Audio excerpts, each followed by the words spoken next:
Kyagulanyi ali sawa zina ali bweri wa ggwanga taliiwo muganda we nalaba interview Banjo Man ngagenda kusituka ajje kati mulimu n'atamu abakola ebintu nga si kamera ne kati otaddewo embeera oba blackmailinze bajja kutya Master Parrot nga afudde okuyamba ku balala baleseewo bano bebandi badde bayamba ngawe wachiri ku Mugenzi radio nti kati ogenda okola gundi yatuteyeko ku nkota y'amatooke gundi because of radio engiriji yeeyisaamu mama bamusuliddeyo kali naye muli mu kukuba abantu essaawa zino potential abaliyambye muli mu kubaswaza bebe kulu obimutaddemu misacho obimutaddemu munga tebajjiddewo ku fast simanyani ku ambulance nga sibalabye gwengani masikini Laneke yagambye how was that video you will get that video that man alikechi kyamoyo ate sayime singo okunuma mu nsena abantu okwekoka mulinya ya Katonda man of God weya that is man of Satan bane binyiriza ddala omote mwina byakwogera naddala mu kufa banange mubireke mujja tuswaza leka tugoberere omugenzi gwayina kyoyina kiweeyo before criticizing mudura yawaddeyo ki mudura nga kyayina ebizibu byoli omwana ozambe ebya account ebya ssente z'ataamuwa ali mu kubambira kino singa yabadde atuteya akasawo k'omuceere kale nayogererako ebirala but toyina kyowaddeyo oyimye gy'oyimye mu nnyumba yo because oyina wifi y'obwereere mu nnyumba muno basinziira mbusinziira ayimye gy'ayimye. Meet our passionate creator, ready to bring ideas to life at Truth Design Academy. From mastering graphic design to creating stunning visuals, this is where creativity begins. But design is just the start. Lights, camera, action. Exploring the world of filmmaking is just as exciting. With hands-on experience, every challenge turns into a learning opportunity and success is just a step away. At Truth Design Academy, we offer courses in graphic design, film production, digital marketing, website design, 3D animation, and photography, including drone technology. Your creative journey starts here. Enroll today and turn your passion into a profession. Kale kusema official ina josinzira kubanga atotulaba webale kubanga ato subscribe nze ku mukutu guno bitundu byensi yonna gy'owangalya tukwebaza okubeera nga ate otaddeko n'okutulaba weebale kale n'olwaliro weetuli okulaba nga ate tuweereza naye munzikize mbategeezeeko ku bannaffe aba Aluhila Holdings Uganda Limited bazimbi oyagala kukubira plani ya nyumba Aluhila oyagala kuzimbira nyumba plani ya mama dojikubira Aluhila oyagala kola finishing ya nyumba Aluhila buli kitundu buli part nyumba yo weetuse naye nga weetaaga obuyambi abazimbi babadde nabadde bakubba Aluhila Holdings Uganda ntujja kukuyambako abali bweru w'eggwanga obadde oyina ba contractors b'okwata naye ngaegimaliriza mu budde Aluhila Holdings Uganda Limited bona abasifuna bajja kukuyambako okusobola okuba nga tebamaliriza ebintu byo nga bw'obyetaaga kale bakuye ku namba zaabwe ez'essimu ebisingawo okusobola okuba nga ate obitegeera kale ne banafa aba African Canadian Foundation bakutegeeza nti season eyokusatu eya conference eri ku substance abuse addiction and mental resilience ekomyewo tugenda Canada Toronto 11 mpaka nga 12 September naye katwatanisedde okuba nga tufuna invitation njona bategeezezza sofa abantu abasukka 20 bamaze okupanga bafuna invitation zaabwe omulundi guno twasaze ne tugamba twagala abantu 50 era kasatu kicking namaza abantu 50 nga ate tudda ku step eddako ey'okutoba okufuna visa kakati obanga oyagala kutambula naffe ng'ojja ku conference wandibadde applying nga bukyali tutandika okudda ku step eddako kubanga tifono kye tukuyambako kufuna invitation naye ekisinga obukulu ye visa kati obudde bwonna abutwala ng'oli ku invitation kitegeeza ate obudde bwa visa bw'oyongera okulya kale tutuukire ebisinga okusobola okuba nga tobitegeera it's been a while naye olwaleero nina wine Fraka Ntambi Wayne Barukeza etata ayambadde essaati njeru atadeke ettaayi ya navy blue erimu obutolobojjo mu mpale mulimu musipi engatto ya black mulimu socks mulimu stockings anti munnayi buli kimu socks ezo ezigenda mu ngatto ezo simanyi temugenda mbuno bwafu ng'omutwala ku mubiri biveeko ebyo obudde tebubeerawo obudde bwa matanta ga Peter Sematimba anze mbadde mayo budde naku zino budde omunamu mu bwesibyeko nnyo mu butadde nnyo mu kwambala okolako kyo katambala okalina ayina sebo ayina n'akatambala Yes, sebo. so is complete yes sebo asobola okuva najje n'abako office gyagendamu ate ne waba n'omukyala n'amugwako wano nga yamusuubiza dde omutwala ewa maama we wamutwala ategeerawo nti be basajja bamuleetedde be bakola mu office ne bakibazita office weya kati afa batalina zi office omanyi tewali kintu kikuba banyazaala nga musajja ali smart nga kwe ku kikalu chobola abafere bamenye emitima gy'abaana miyitirivu world of era mama wa smart mama wava akubira wesimu batuleetedde basajja ba mu office awo naye erabira nti tebakyali sente ziri ku street gamba otya ndi bulungi sebo gamba otya badde nsaba osooke nange ondeke mpisewo bakama bange alhamdulillah kuba gye tugenda tuyinza obutakomawo mpisawo ko bannange munansaasira ne nange nina okufuna kukigulira magala eddiba eyi magala yali ani lowooza ono muzeeyi kubera naye eddiba lyeggumu mugende mubeere nga muwagira bannaffe aba muno watch gwe mutimbagano kwosanga films enjogerere mu ba VJs ba Uganda bonna oyagala kulaba firimu za VJ Junior gye ziri mpitirivu nnyo Enemy Within Agent Zero Fuse n'endala zagenzeyo already oyagala kulaba za Emmy Jovan Tom Shaukan Jingo ISP sako n'abalala nga Wulio Sami Dani Dinerito T kwate emitwalo 3 buli mwezi oberengo subscribing ne muno watch kula films zibeere njogere mu buli VJ wa Uganda gomanyi ate nga tulina n'enteekateeka omwezi guno ogujja okubanga tutandika okubanga tuteekayo kone ku local production era sayima ujja kwetaaga nnyo ayateka bina Uganda nina musajja wange bamulita omwana bamirani owa Pure Focus ali mu Almatukian Abe abumbaga njabaga director Abe nakumwe Abe director aliko product ya Sir Ahmed Lubowa yes kati yatandika Pure Focus nawe nja kwetaaga comedy wo gwe wakola nala tumukomyewo tumulaga abantu tubalage how untalented you were bana abiraba bajja fitting we buziweni so bana yeyo muno watch nti tulina kye tuleeta kituteekateeka ekipya era muberenga mulindirira awo nga tuvuddewo tulina bannaffe aba Job Giant ku mutimbagano gwabwe ogwa www.jobgiant.net bano bo bakuyamba okubeera nga gwanoonya omulimu sako naawe agulina bakuyamba okuba nti nno ogufuna mwabaginoonya ogenda ku website yaffe gwalina omulimu ng'onoonya abakozi ba best candidates era nga oyagala kimu kibeere nga kiggwa vacancies ezo osobola ziconnectinga naffe ofuna abantu abali verified abali qualified abayagala emirimu naawe anoonya guno mutimbagano gw'ogendako baguyita www.jobgiant.net wabula okumanya ebisingawo kuba namba ya simu eno 0749 052 emirundi 3 bajja kuba bakuyambira ddala gwanoonya naawe agulina twogera mu ggwanga erya Uganda ne mu nsi yonna okutwaliza awamu ye Job Giant abasembayo mu kaseera kano be bannaffe aba Beaver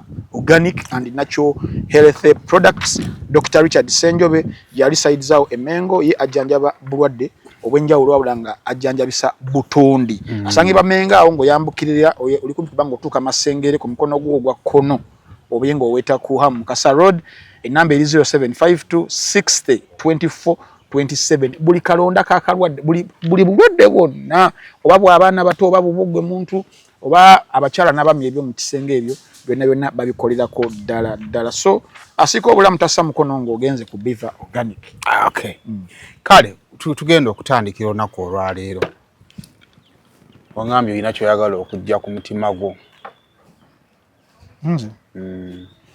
oyinza okufa wangamba omuntu bw'afa nga alina ekimuli ku mutima yegye emizimu waliwo yakakana akazimu akeetolabeka nekambuka kaba kafa n'ekintu ku mutima kati okero agenda kufa n'ekintu ku mutima naye kati yakijjako yatta abaana yemalegga bamuwanika ddi mbu yajulira kati oba ajuliramu ki bannange ne kati ojulira okujulira nako ne bakugoba omusango bagwongeramu ddabo era wakutuga akuba ma Uganda erudde okutuga okera sana wabutwa okay bamusonyiwe naye bamuteeke mu kkomera lya bonna nedasebo tayinza malayo olunako general population zembeeko wano mukwano gwange gwe mumusindikira okay ro alright yesebo nze eno ye stand yange ebitutawaanya ffe ekitubiremesezza okuggwa lack of communication. Bwembeera eyo nendaba Ntambi ng'alina obutali bumativu nange bwenfuna omwaganyanga guno nga Ntambi muyisaawo. Naye ng'osanga singa obutali bumativu bwa Ntambi bwenna bulabe namukubidde essimu mugamba waye wantegeera bw'otyo twandibadde osanga tetukyalina bino byonna byakweruma as kantu fraternity. Simanyi kugolwa what is the problem because ekisinga obukulu tulina omuntu asinga obukulu yoyo atulaba. Waliwo atali ku data wa mukama we atali ku wifi ya mukama we ng'amanyi ebbeeyi ya data era luvannyuma ennaku z'omwezi 10, 15, 23 addamu n'asubscribinga ye mukulu gwe tusinga okuweereza ye mukama waffe. Ekibuuzo obutakkaanya wange n'Entambi ne Shalom bumukwatako. Tutandikire awo. Obutakkaanya bwange ne Saimo ono mukama waffe bwasinga okwetaaga kubanga world over abantu engeri gye twawayalingibwa Katonda engeri gye yatukolamu twagala nnyo era twejjumbira nnyo ebintu ebisasamaza conflict and drama. Poza tugwa kule MDD drama and film. Yes, olulimi lulala diploma singanga chips wala bazita flies kakati gucholi mukola apartment ne flats. So nayenga oli wali aha abantu mu butonde twagala nnyo ebintu ebyo drama. Era ojja wegendereze stories ezirina conflicts ne stories ezitalina conflicts abantu kibasobola okubeeranga balaba bagala nnyo kiri action yo era dayito omutuufu akugamba nakalabe eddakiika 15 nesinaba ku conflict nemu. This is a passive story. Plot twist, put this and that. Kati mu butonde tubyetaaga kya butonde. Ate then before even ono gwe tubiwa naffe ffenna abantu we are performers. Okay. Yes. We are performers. That is how we are wired. Kakati conflict bakitugamba bulijjo nti it is part of us. We shall always conflict here and there. Naye ekibuuzo ekibeera kisinga obukulu how you resolve conflict eyongeze. And that is, do you want to resolve it nga kyekikolera oba do you want to sustain it nga kyekikolera? Conflict yezze kati ekiddako eve weegende oba tugikeepingeewo so njikame. Kakati bantu ba mirundi ebiri waliwo abantu nga basurvivingira ku conflict ezo. Nga singa zivaawo aba passive ng'omuntu.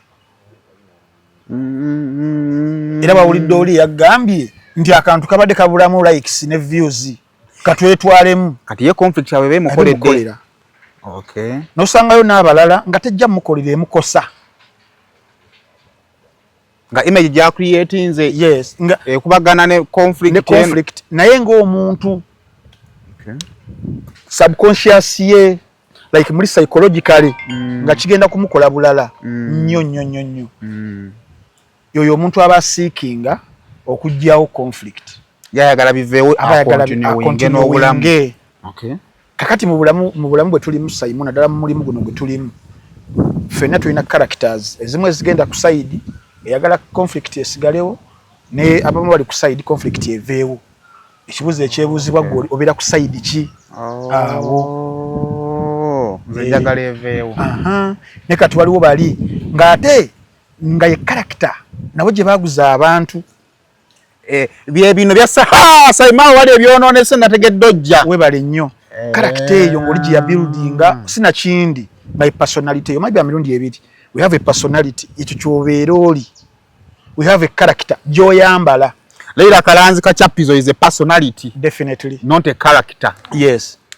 Kakati awo bya mirundi ebiri kati waliwo abantu nga bo personality yaabwe yeeyo.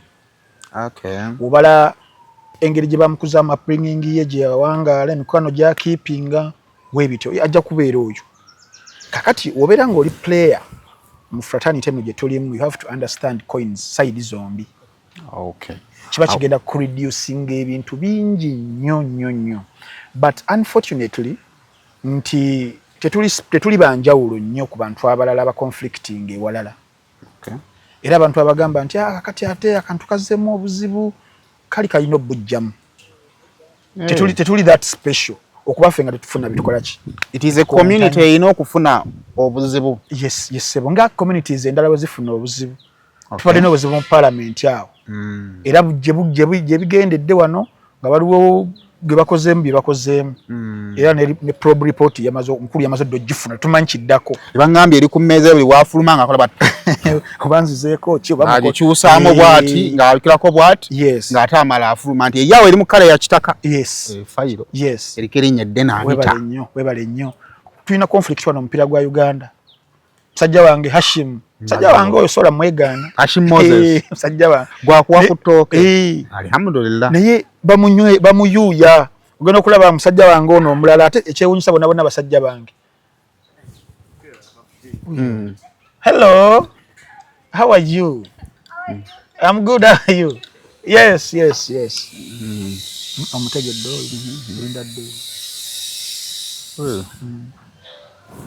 badde gamba musajja wange yani ono omwami Mike Mutyaba omwana azuzumbye ne magogo oyo alina mu gavumenti eddako eyafufa eno yeka yamuzira webale kakati awo nawo olaba nti waliwo conflicts eziri eyo kikyengezawo okutuukako nti tetugenda kubyewala bijja kutuuka challenge eriwo nti conflicts weeziri naye nze nina waki I would recommend conflicts to end wenzaba nga zitandise getting personal tiwo time bwe tubeerawo ne tusaagamuko wano oli n'agamba Saimu akawala takoze bwe kati oyo Saimu tasobola kukola bwati to me it is okay naye wendaba nga kitandise okwexceedinga okuyingira mu trust yange okuyingira mu family yange then tandika okufuuka getting uncomfortable ndabanga kati conflict zitandise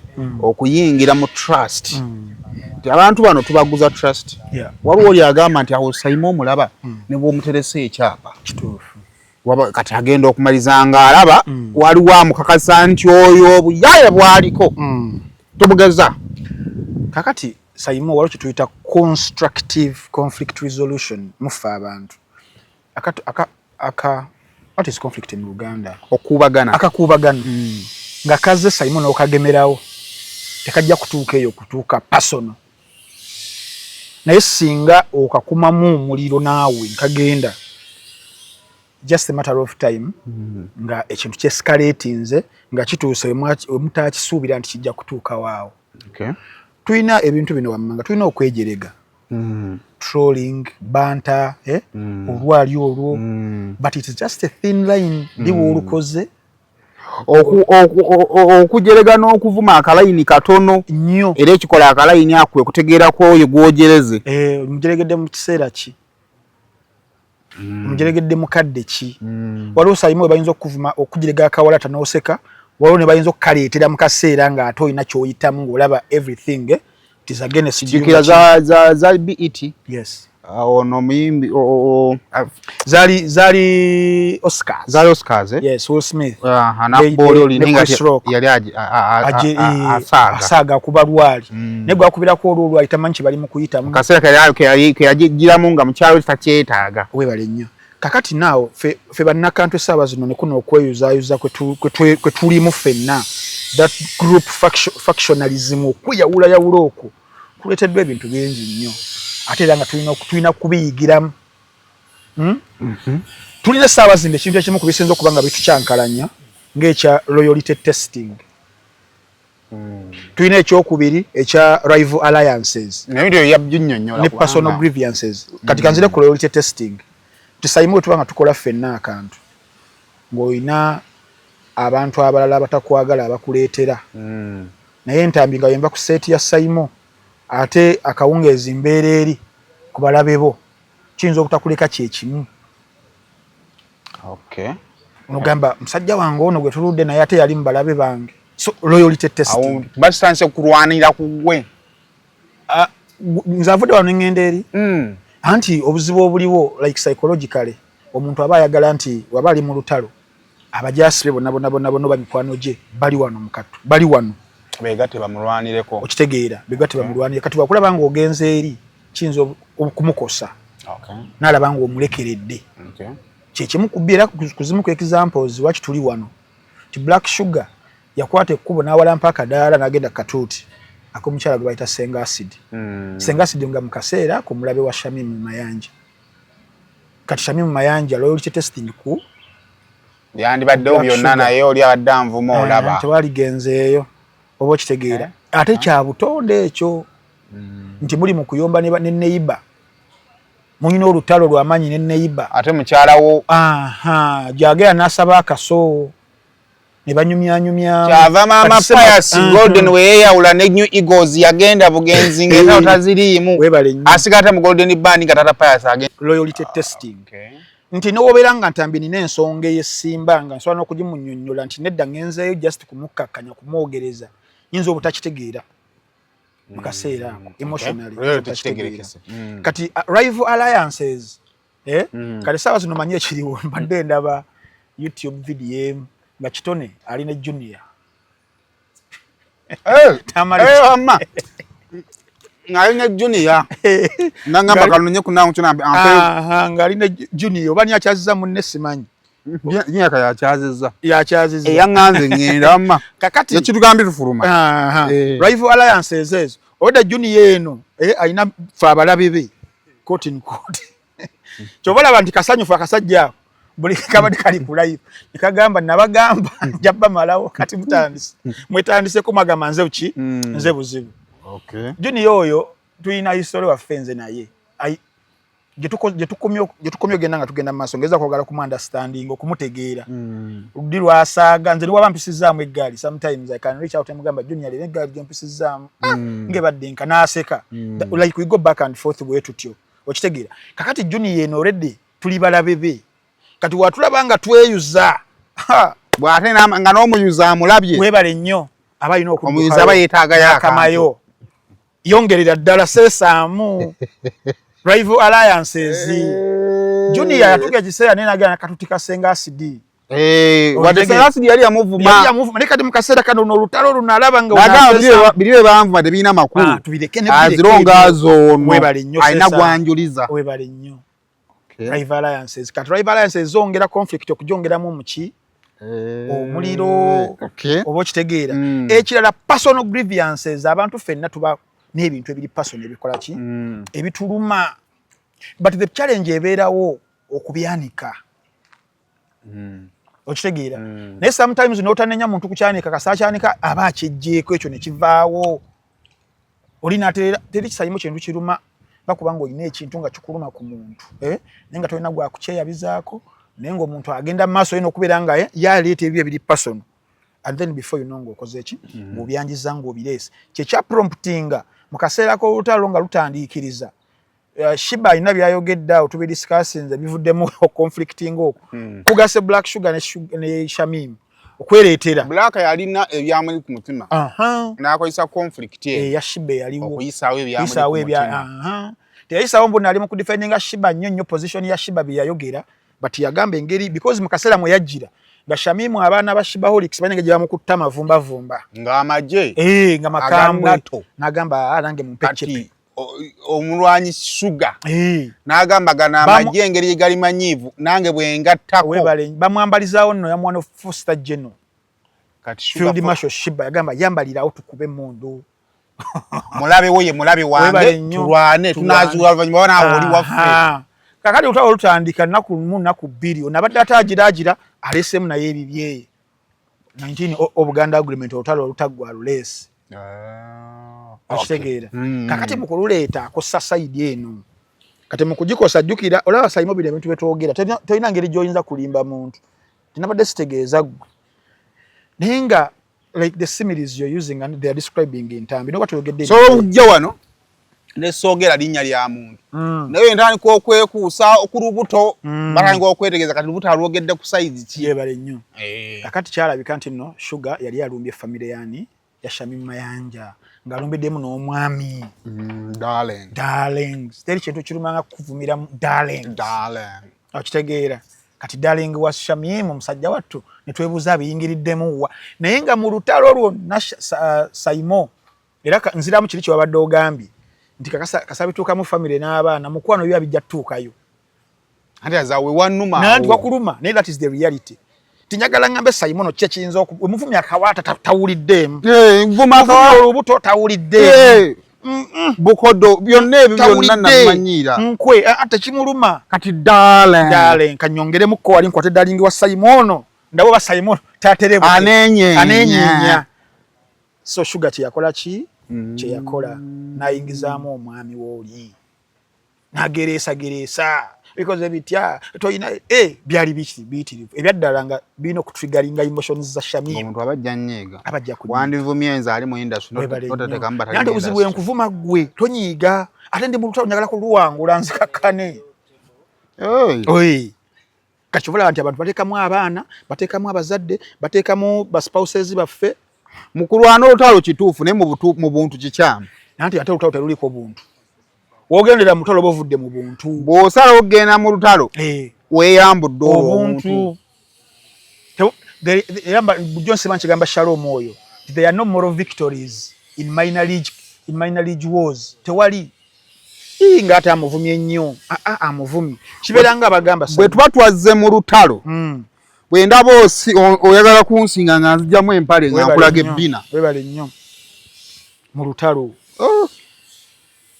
kiberanga abagamba naye bannange mukole byonna ne temuvuma abaana mukole byonna temuvuma abakyala nedda ekyali badde bwekiti temuvuma ngana bwe tubanga twagala family zaffe okubeera protected yes let's stay away from kulwana na kuyomba because bali bajja baba collateral bajja bakozesa tetuyingira ntalo kubanga tuyingira entalo tetujja nenya muntu ngeri jazirwana definitely so the solution is kwewala ntalo obo kitegeera kakati emotions nalala kati kuside yabadde basinga okulwana abakyala balwanisa with emotions ebisere ebisinga that is genetically how they were wired abakyala bachamuka yes emotions kakati fa abasajja ekitwawula ku bakyala wano bongo kyobola abantu oyine ekintu ntambi kyoyinza okwenagana naye entambi yeyisizanga omukazi ekyo ne society naye kimanyi nti abasajja batulowooleza nnyo okubeera ba thinkers omusajja you can do better ndoba n'olutalo wako omukyala nayogera bitirivu gwokola abakozi kimu funa ngattozo n'omuviira n'ogenda ku classroom naye muba muli ewaka mulyanga ku apartment ogenda oli omusajja kira wansi waweereza omukazi ebigambo kati balaba nga toli musajja they don't expect you mubuuza who's he because they all look she definitely kakati zino entalo z'abakyala zonze I expected okubanga it will go emotional bajja kweyabya bajja kukola buli kimu kyovola abantu batuuka awantu buli side nejjayo nuclear etya nti sugar wamala okulumba family yono sugar yakimanya nti kati bagenda kukomawo with organ blazing okumaliriza bikibe nnina bibalina sugar neyeretera ekintu ky'okujjamu olubuto nakyeyogerera engama z'okuleeta byonna yategeera nti kati kino ekijja si muntu bagenda kunjabya naye omulwanyi omutuufu oba ali strategic bye balina okukuba sooka gwe bireeta obyeyogerere wefu yaŋŋamba we yakuliranga amatuki gakendera bayira wembu yagamba gakendera we yali omutaate gaali manene galinga ebiwaawo naye kati nga kyakola bayingira kirasi yabasooka ow'amatu ntuuse bannange ow'amatu mbadde nnyingira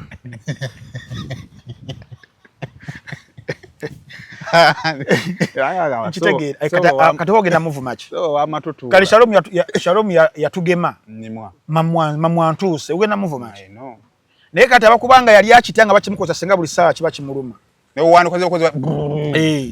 sirisa amamwa okitegeera so ani oyo mwana black sugar nakitegeera mangu nakyereetera kati wakyereetera balina bagamba ngatubazi tuleete ki ekiyinza omukuba ze audios zewawulira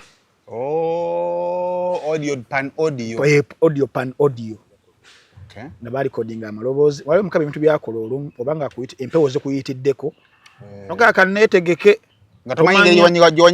kati Shamim oba bajjajjaabe abamuliko Shamim aba yeddira ki mutima omuyanja bamuliko ate ndowooza n'engeri gyasembera nnyo Katikkira. Empewo za Buganda zaali ku Shamim na recording character eno Black Sugar such that she gets kugamba kimuyamba eno mu maaso. Ate olabagamba nti tuwandiri recording otya munno. Anti tuli mu lutalo kati essaawa zino temumbaako ebyo bya mmoro biki tebireeta ebyo mpisa talwana. Tuli mu lutalo wano nina okukozesa buli kye nnina okuwangula olutalo.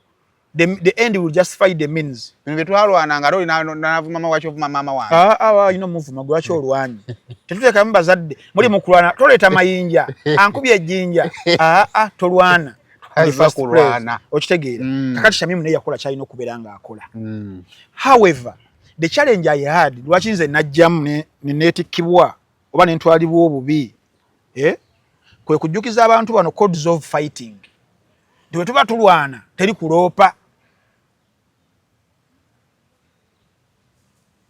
Oba kategeera nze mwe najjiraawo in fact nawalampa leeta oluzunguzungu lwe baagobye nayambuka ne kadala ka Senga Acid for the very first time nakulaba yeki anti mba ndi okondemu kuwuliriza anti oba olina okubeera updated onayogedde kino nootinga ngenda okulaba nga nange bantwaliddemu kagona gyotereza erinnya lyo nzija ntereze mwagala otereza amanyi oterezayo kakantu kati kwambuka okutereza erinnya nempa okuwabula naye ng'ate nange mistake gye nali nkoze oba ekyali kigenda okundeetera obuzibu tolo mpalampye ogenze omulabe woono gye bakubira obugalo lutu esenga omwana oyo Hamdali yese oyo mwana anyiiza ebisesa oba okitegeera naye nga nali ngenze okuwabula ne mbagamba okuwabula kuli kutta I know okwesiba tetukwaniriza olw'ensonga ntambi we nakwatibwa n'ensibwa Shalom n'akwatibwa n'asibwa twakolawo ka meeting aka emergency nti tugenda kustopinga tutyo okutusiba mwatula ng'abasibe nedda siffe ng'abasibe Shalom nga yagenzeeyo tusigala kuko ali mu baasi emutwala tuse mutungo ero fe tuli mu meeting wenzirizo zaite tezinnamera ndiye n'agenda kakati tugenda mu kafubo tugamba twegattemu tukole association y'abannakantu okwewala embeera eno era nga mulimu n'ekirowoozo nti ono atusiba ali omu asibye abaana bangi nnyo naye ng'ate naye abavuma abakosa lwaki abeera akola ki asiba tuba tusazeewo okwevuma leka twevume tosiba kwegamba nga kyekinyusi ekitukozesezza ekyo navumirira kiri nga faata abali mu kukola ki mu kukikola nti olutalo luba lwa bigambo twetutte ate nze oba ontutte eri kibeera kikyamu ekyokubiri ne ŋŋamba kale waliwo aba asazeewo kale nga naye yenyukiri yesembayo tukyali mu lutalo because olutalo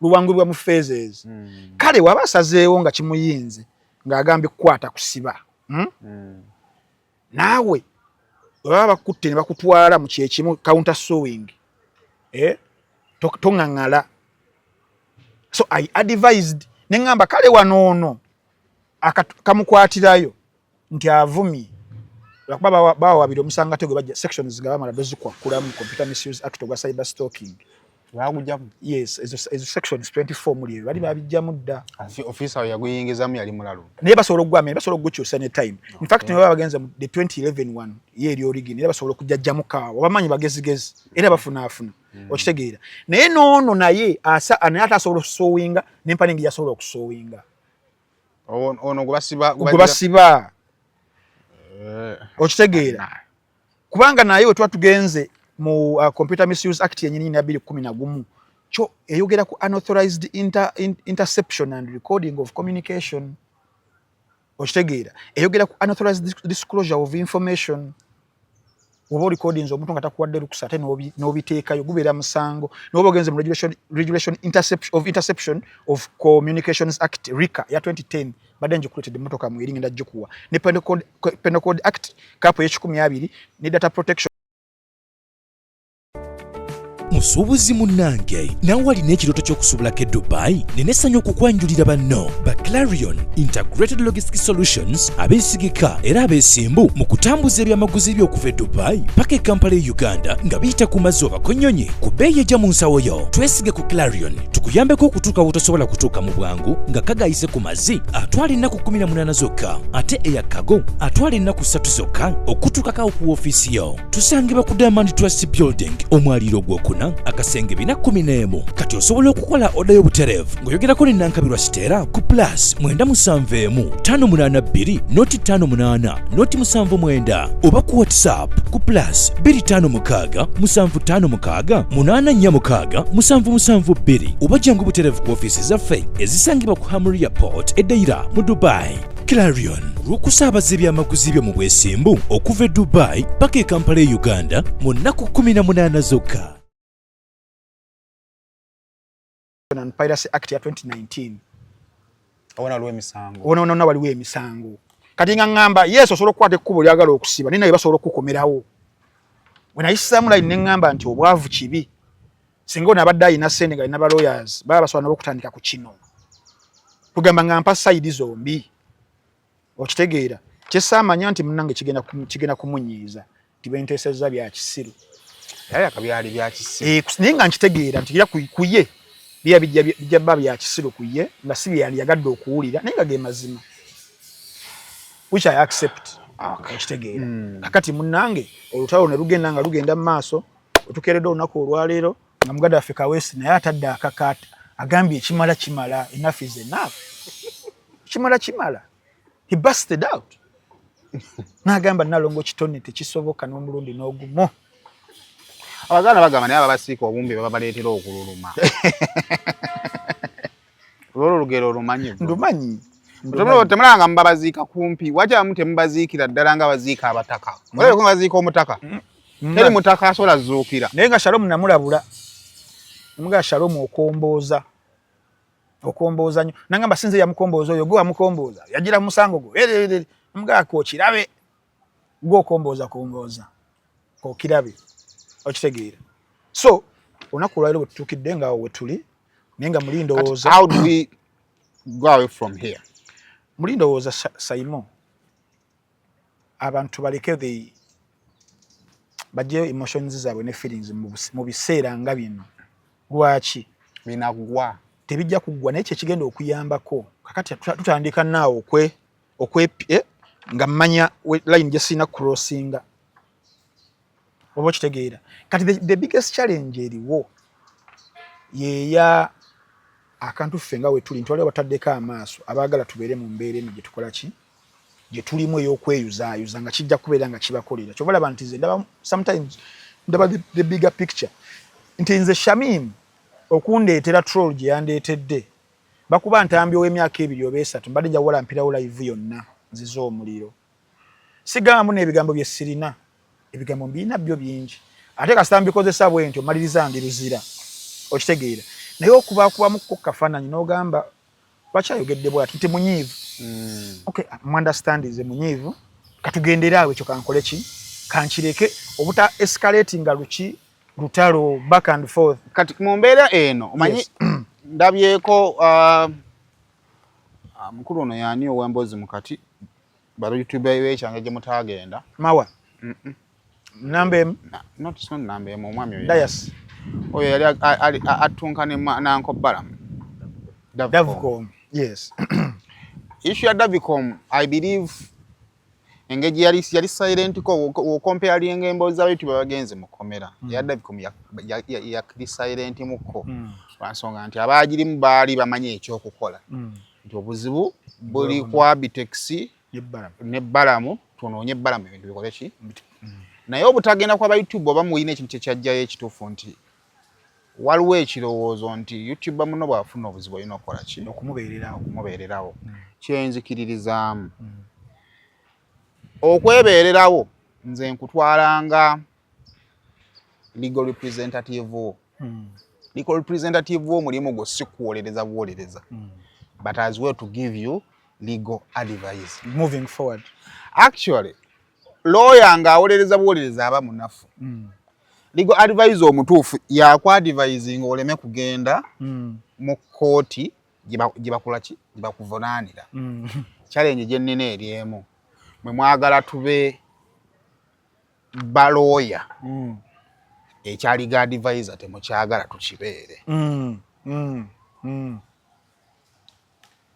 it is very important tukkiriziganye bwe tubanga tulina okwebeererawo tulina kubanga byonna tubikola we advise nenkwera nga Ntambi nkubuulire toddamu kukola interview eyo nze mirundi mingi era gyonkubidde Simon era Ntambi n'otakola ki naye Ntambi when I call you n'ondaga nti kyoliko kyekituufu nze ekinnuma era ekigenda okunnemya obulamu is to advise you nga si commandinze ekintu ne kibackfiring ate si n'osigala ng'okya accounting on me mpulira nga nze abankozesa when I advise you nti Ntambi olaba nze ndowooza tukireke tumuleke ayite waawo ffe tukole ki n'ompa side eyo nti ekino kyenkola kyekigwanidde okubeera ekiki we kibackfiring nze mpulira nti oba ogwanidde okukituulamu nga ggwe kubanga obadde okibiriivingiramu ate bwe nzijera naye nkuwolereza awo mba nfaananya oba nga ki simanyi gwe kuba nze ndowooza tuba tulina okwebererawo byonna tulina okubikola tulwane we tulina okulwanira tuadvisinge kituufu we tulina okuadvisinga kituufu nange ekyo kyokukyongerako nze I think mukana kaseera moving forward because ebiriwo weebiri tebigenda kukyuka abantu abalinako obudubudubu tebugenda kukyuka in fact kati kyongedde kutu openinga maaso kugamba bagamba nga eryokanga neetonya Simon sometimes ntulaba ensiisira bwezenkanya emyoyo netweraba emitima nemanya nti nno wamunange waba ayise wano nze ngenda kuyita wano nemubeera nga mukola kimwetegeera but moving forward nga tukyali mulimu guno because Simon sijja kulimba ebyaddala Shamim mwe yayogedde statement n'agamba nti Ntambi anonye omulimu gwogulina atonna nyiika yes manyi lwakisaanyize wasaagala onyigire mazima asobola kunyiiga Simon olwaki njagala tugende mpola bannaffe abadde batulwananga manyi tulina the outward and the inward fe abali munda the outward bannaffe batutaddeko amaki amaaso abatali mu mulimu guno bwe mbadde nga ninamu oba any conflict with someone outward kyabadde nga nkubisa funa omuki omulimu temulina mirimu nga kyagamba Kasuku kyagamba ani kyagamba ani mubeerawo mu muti oba okitegeera ate kyakamalawo ng'emyaka egyo esatu omanya abo ekibasumbuwa ki tebalina mirimu okategedde kakati ate naffe nti bwe mba nina obutakanya n'Entambi instead of reasoning him out nzijjayo kiri to score the troll points Entambi ekimusumbwa talina ki era akavyuzi kanuma okulimba kubi nze Ntambi oŋŋamba ng'ekyalo n'otanga nti Simon views zikumalamu kubanga nze akangamba kanuma akandweko kati Simon tugende mpola what is omulimu job tulina ebintu bisatu oba bina we have what we call a job, we have a profession, we have unemployment, we have a gig. What is a job? Any specific work you do, whether full-time or part-time, that earns you money. Kino kye tukola, does it earn us money or not? It does. So it is a what? A job. Tugenda ku profession. Someone who is trained or skilled mu field yemu era nga agoberera gundi zaakyo. Kati muno tulinamu abantu nga ye ali skilled and trained in journalism. It is a profession. Tulinamu abantu nga ali skilled and trained in performing arts, which is me. So I have a job, I have a profession. Then employment. Chechitia. Employment, a situation of having a job and working for someone or company in exchange for a pay. Okay. Before coming in this country in 2023, I was working and still working with one of the companies ezamanyi mu Uganda doing marketing for 7 years. Still in this job, tufuniramu gigs ezenjawulo. Now we are tuli ku campaign ya World Cup ne Shalom ku Start Times. For 1 month we were paid. Ochiraba. So, waliwo ebintu omuntu omu byayinza okwogera. Noseka busesi. Oba olabika kubeera idle. Ate ndabika kuba idle ntya because opinion yange gyendese it didn't fit in what you were expecting. But anything to do with that job, employment, profession, gig, yona gyetuli and we are doing good. We are not complaining. Goge mazima, just counter us ku kituba tuleese. So lessons ze tufunamu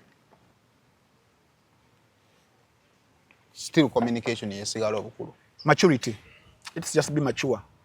Saimo waliwo abantu bangi nnyo ndowooza bewasobagana nabo nene otegeera n'ogamba nti kati oyo chapter maybe njigadde oba ninda muwa respect mu regard eyo wano sijja kusiriddamu kumuddamu okitegeera just tulina kwe-understandinga kwewabitiibwa because buli omu munene mu ngeri ye. Okay. Tewaliwo wetweteekamu bino nti there is an alpha and omega. That is the biggest problem. Buli omu munene mu ngeri ye. Eri abasubscribinga ku ndowooza ye maybe because ye mukama waffe. Kakati awo manya nempa shalom respect ye oba ayogera atya oba akola atya, I will give him respect because waliwo abamugoberera ne byayogera ne byakola nga babyagala. I'll give the same to Shamim Mayanja, I'll give the same to Nalongo Kitendo, I'll give the same to Kasuku, but they have to reciprocate it. If you don't reciprocate, bwe oyagala obeere wano nze oyagala onnenyire wansi wa carpet, then conflict ziba zijja kujjaawo. But right now kati tweyongedde okwetegeera. This has been an eye opening. Kigenda kituyambye okukula, kiri mu kutuyamba kukula. Bagamba ng'eryoka neetonya Simon. Kale ebigambo bifunibwa ate bitwalibwe nga bwe biri. Naye ate bitwalidde nga bwe biri. It is expected and it is okay still. Kale ekibadde kirina okuyitawo ku lw'obulungi bwa brands ez'enjawulo. Ekizibu kye tulina kiri kimu. Buli brand eyimiridde mu kantu muno eriisa famire yaayo. Challenge tulina nti buli brand emu bw'etandika okulabisa brand endala nga ennafu beki kitegeeza nti eba erina famire gyeyagala esule nga tekoze eki nga teridde. So ndowooza it is important that way. Out of the olunaku olw'ejjo I gave my time okutunula mu gundi ez'enjawulo nga ndaba abantu ab'enjawulo reactinga ku oluvannyuma lwa master party okuva mu bulamu bw'ensi eno. Nengezaako nno okugenda okunoonya the history of master party ne Honorable Kyagulanyi, Bobi Wine by then nga baatandika bonna things failed to work out ne baawukana. Ndiwo ono aba yakagendo naako akagoma. Oli gye yagenda nga tebinnatambula bulungi n'akoma mu firebase. Ne batambula baba kyatambula era ne bigaana. N'atambula n'agenda mu Lion Island. Ng'akuba n'oluyimba balitanjagala ssente. Mulimu ebigambo ebirumba. N'abeerako ko mu Liyoni era ne bigaana otambula n'akomawo eno era n'akuba oluyimba. Yaddamu from affair teyaddamu kubeerawo. So ne basigala nga bayimbi. Ekyannemye okutegeera lwaki abavunaana Kyagulanyi bamuvunaana affiliation, bamuvunaana ki? Saimo bino tebyawukanako mboozi gye tuvuddemu. Waliwo abantu abamu abalinda moment ng'eno ng'alaba ayinza okusobola okuyisizaawo ebibye. Mia fact nti nno Mwami Kyagulanyi yakula ne Master Party, basoma bonna, bayimbako bonna. Tekigarantinga kubeera nti nno yamuwa ebbanja ery'olubeerera okubeera ng'amulunda, okubeera ng'amulabirira, okubeera ng'amujjanjaba. Kyekimu, now that is called emotional blackmail. Ate kiri nnyo mu families era bakyogerako as black tax. Simon obeera ng'oli eno okola ku BBS Terefayina bakulaba ku Simon official but nga waliwo abantu abali entitled mu family yammwe batya abagamba waba alina omwana w'okuzaayo ku ssomero mukubire Simon oba waliwo family ebuliddwa ekyokulya mukubire Simon olugoye okitegeera naye nga tebamanyi gwe byoli mu kudiringa ki nabyo. N'ekyokubiri, the interpersonal relationship wakati wo n'oyo subject ali mu kusaba favor eyo eyimiridde etya mu kaseera ako. Osobeera ng'oli muganda wange naye nga kyetaaga a relationship esukka kubeera muganda wange okwefiiriza ennyama gye mbadde ngenda okulya ngambe nti omwana kammuwe naye nga si obligation. Kati abantu obuzibu bwe tulina ffenna. Relationship is not obligation. It isn't. Kabeere muzadde wa kuzaala talina kuteekako ekyo nakuzaala nti omunange kyatteeka olina okunkolera kino na kino. Kobeere gwe omwana nti muzadde we yakuzaala naye omuteekeko ekyo naddala ng'ososizza emyaka 18 w'osobola okubeera ng'okola ki ng'okola.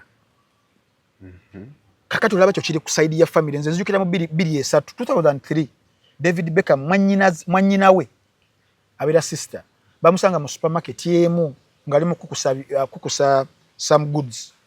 Niyamukwata abantu ne bagamba sister w'omu ku bazanyi abasinga obugagga abatya mu mbeera eno nga talina sente esobola kubeera nga sasula ki byakulya byaguze mu supermarket. Naye abo abazungu ffe baatusookawo baabiraba. Tewaliwo entitlement. Era muganda wa Beckham tagenaako n'akonkona sister wo oyo nti munange njagala kino. You have to fend for yourself. Kati obuzibu buli nnyo mu ffe black African families wano. Okitegeera. Kati onzireyo ku side ya Mwami Kyagulanyi ne Master Parrot.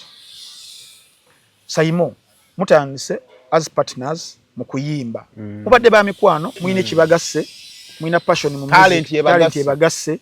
Mukoze kye mukoze kyose ne kigaana because kyagaana emyaka ng'ena.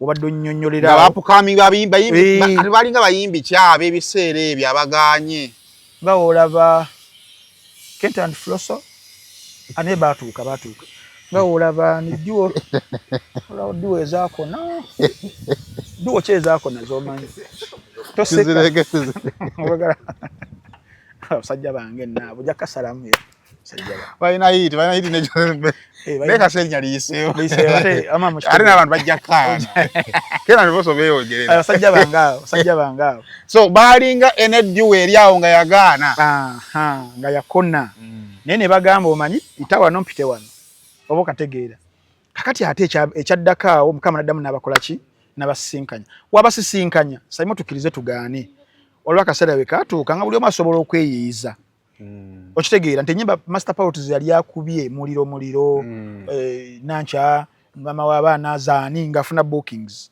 okitegeera kitegeeza atandise okuba nga yeeteeke nga ye omuntu ye managingira ekintu kye ne Mwami Kyagulanyi. Kati obuzibu obuliwo obulina mu music industry ya Uganda lwaki obuvunaanyizibwa olumu mu after 20-25 years babusa ku bantu betisa abantu emigugu egitali gyabwe. Mwami Kyagulanyi wabanga ye yatuula nafuna kalichota nafuna n'ekitabo n'agatta ebintu bye n'abigatta n'abira successful mu ngeri gy'abaddemu.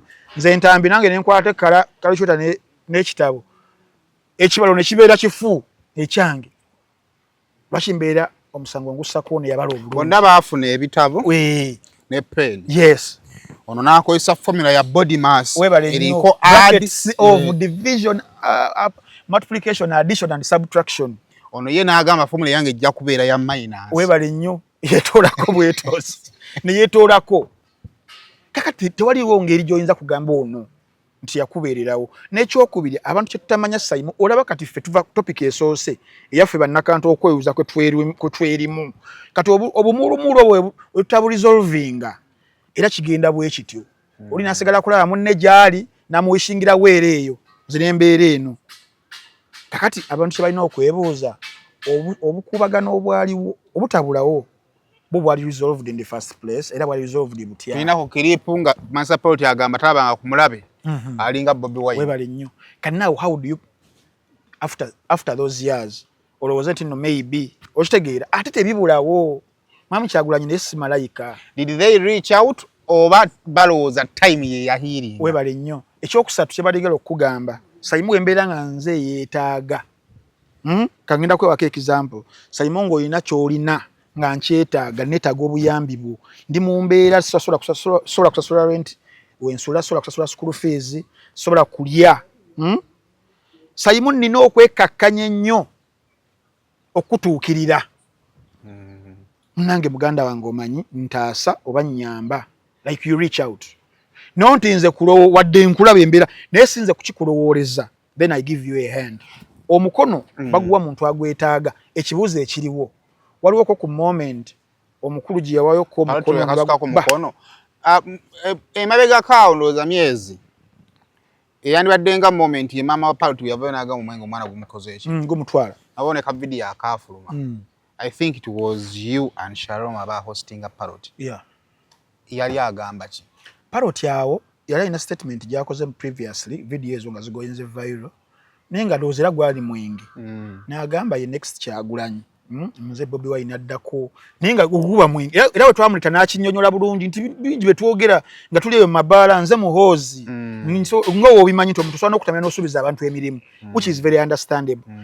Naye kyekiri kye mbadde gamba nti mu mbeera eyo nalina Master Parrot gye yalimu baagezaako okureachinga out okuyambibwa si ku Mwami Kyagulanyi yekka bati abantu abalala twogerako siga abakubanga mwana wa Kyagulanyi wa Muntumbwe twaligambye naye omuzadde nalengera omwana we nga aina trail gya kutembi n'atakola ki naye muli ba mukwano abali mu myaka gyegimu abasajja abakulu abalina families zaabwe abafuna ku mikisa ejenkana omu ne bimutabukako omulala ne gubera successful kakati waliwo ngeri gyonja kuteekako ono munno katala omanye abantu laba tulina ebintu byetulina okukkiririzaamu mungi oyo mumulaba mun genius maato alina amakaawo egundi enajjeera gundi eri ewalala ne awo side zeeyo naye muntu gyeka yakuba emyaka gyalinga egyo 3 n'oba stretchinzeemu kale 5 naye nga gyali mikwafu to have his life definitely settled for the next.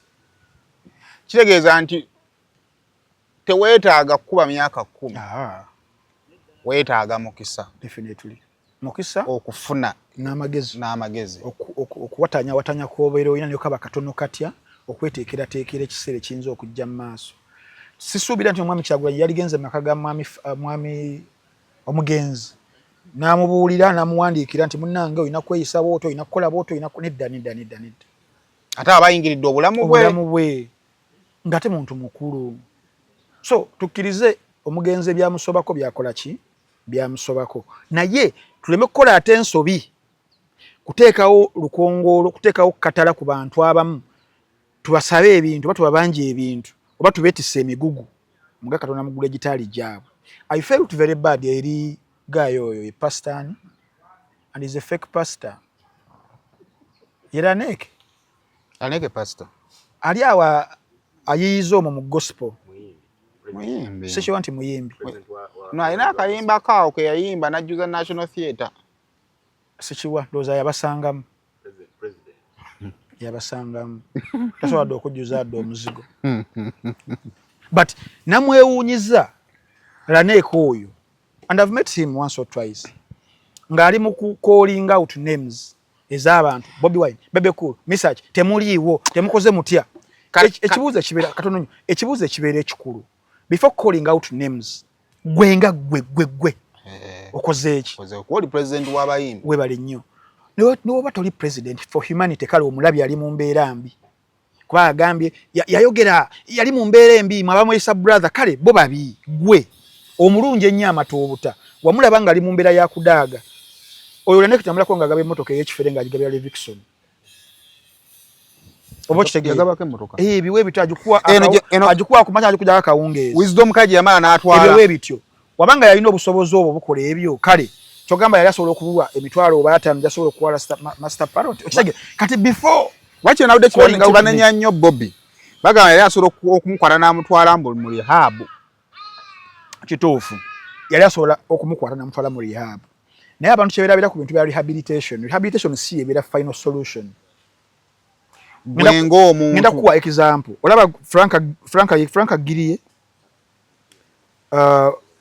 yani Rocky Giant Rocky Giant bagezaako nnyo nze mu 2021 nga tuli mu covid batuukirako awo nga nine zambaawo ate yali live nnyo naye ne tuwayo ne center twaliwe mu rehabilitation naye wayite ennaku ndo oba weeks nga 5 bameka n'akomawo era naddamu na relapsinga nti abantu kyebeerabira ku bintu ebyo issue tebeera ya rehabilitation ebeera ntandikwa y'omuntu abadde ali willing okuva mu bulamu buno waba tali willing muyina support structure egenda okumulera ayite mu phases ezo paka watereera emyaka nga 2 oba myaka 3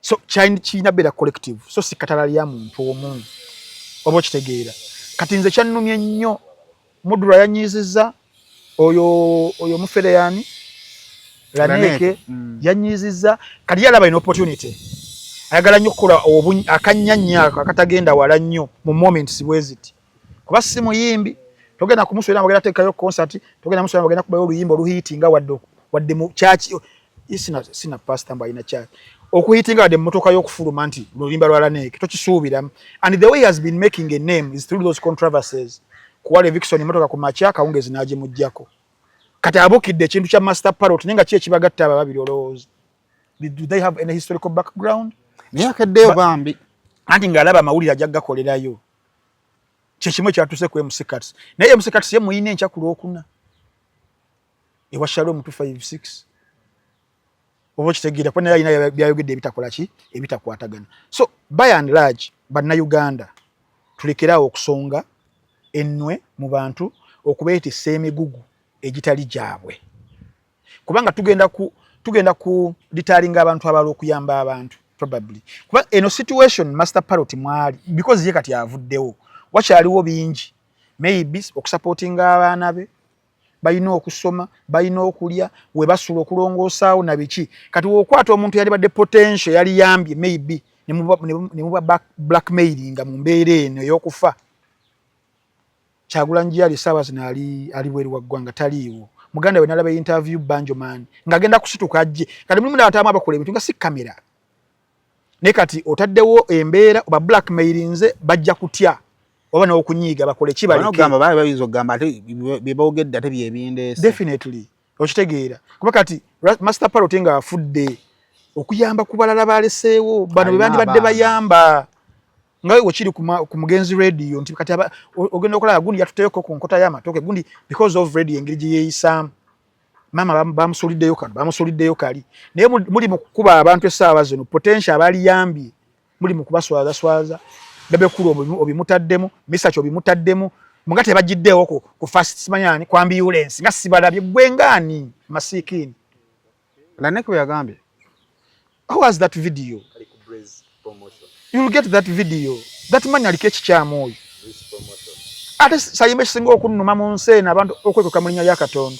man of God we are that is man of Satan bane binyiriza ddala omote mwina byakwogera naddala mu kufa banange mubireke mujja tuswaza leka tugoberere omugenzi gwayina kyoyina kiweeyo before criticizing mudura yawaddeyo ki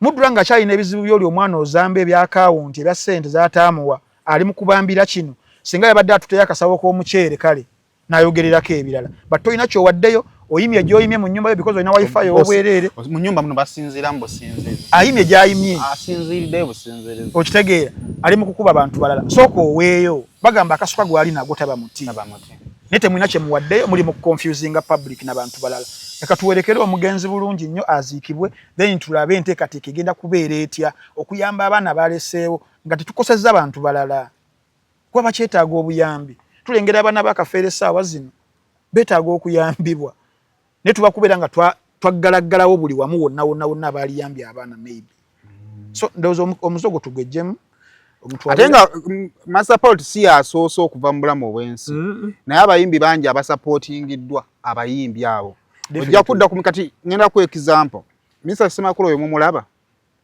Papa Sport eringanga kyalo ky'abayimbi bajja kugamba gundi Papa Sambu Misaki yamuyambako gundi yamuyambako kati gwe yo mentioning okitegeera Misaki yatuuka n'atugamba twalina Shalom oyo n'atugamba naye ebintu by'abayimbi byantama buli weyagendanga mugaba agala kubba byapa naye siffe twamugamba yewe erya papa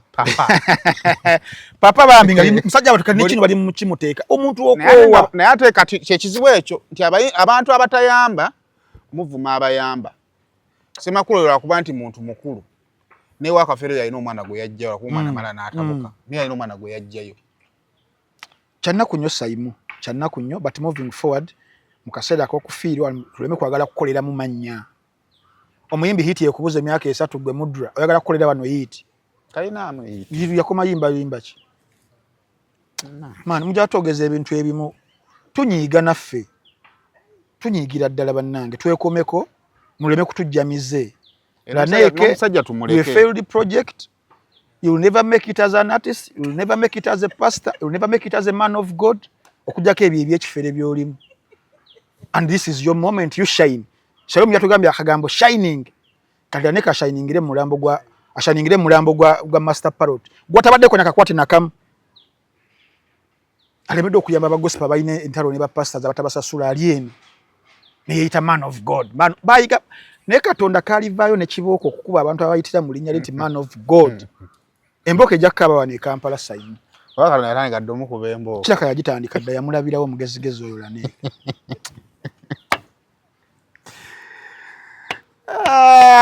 You find it here. So enteekateeka bwetu bwetambula njagala kukuta. njagala kukuta tolina kyonjagaza tutambudde bassebo ne bannyabo biggest lesson omanye ebintu byensi nze obuzibu buli bumu abantu ebintu byensi bibamazeemu omuntu afudde ate afudde kabenje sina bulwadde naye gwe ofuba okulaba ng'olwana okuyisaawo naawe obeeko egunjo gy'otaddeyo owulira ng'okwatiddwako abaana ba master party mubayambe mubaweerere weebale nnyo oba owulira ng'okwatiddwako master party abadde alina maama we gw'alina okulabirira ate maama we abadde alabirira party kakati maama mumuyambe kumulabirire weebale nnyo party mumuleke lwa nsonga nti mugenda mumufuula omubi ennyo akasajja kabadde tekalina ttabu wadde twakakyazaane wano nga tuseka na busesi kasajja katukanumye nnyo ne muli muzanyira twale tuyanga omusajja aleta audio ya moment za gundi ezasembyeyo wedda ano n'eccupa ya bbiya nga bw'asala bwadde eno kale ebimwagala nti ebyo ate bamwagala lwananda bye twagala tuleete abantu bamalize nga n'omukona bamukonye mutamiivu. I think it's not called for muleke omusajja awummule naye raba